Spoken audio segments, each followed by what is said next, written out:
three, a husband, a wife, and their young daughter, drove their pickup truck deep into the remote, rugged wilderness of the Sans Bois Mountains in Oklahoma.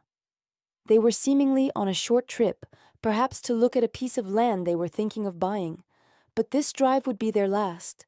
They would venture into that dense, quiet forest and vanish without a trace.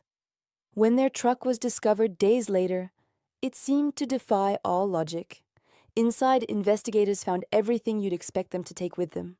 Their wallets, their identifications, and their cell phones were all left behind. But most bizarrely, they also left behind a staggering amount of cash, and their beloved family dog, still inside the locked truck, weak but alive. 4 years would pass in near total silence. And then, a chance discovery by a hunter would finally bring the family home. But the discovery of their remains wouldn't provide any answers.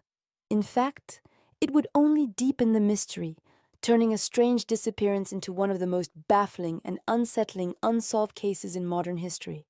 The Jamison family lived a quiet, almost reclusive life in the small town of Eufaula, Oklahoma. There was Bobby Dale Jamison, his wife Sherilyn, and their bright-eyed 6-year-old daughter, Madison. They were a close-knit unit, often keeping to themselves, living in a modest rural home surrounded by the wide-open spaces of the Oklahoma countryside. Bobby and Sherilyn had faced their share of hardships. Bobby had been in a serious car accident years earlier that left him with chronic pain, making it difficult for him to work consistently. Sherilyn suffered from bipolar disorder and deep bouts of depression. Despite these struggles, they were a family. Friends and the few relatives they kept in contact with described them as private people, but not necessarily fearful ones. They were just a family trying to make their way, dealing with their personal demons in the solitude of their home.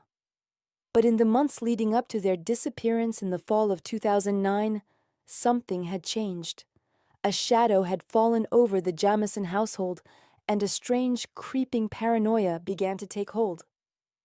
The family that had once just been private started acting like they were being watched, like they were in imminent danger from forces no one else could perceive.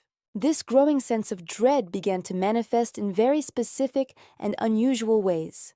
Sherilyn, in particular, became convinced that their home was not just a house, but a place inhabited by spirits. She told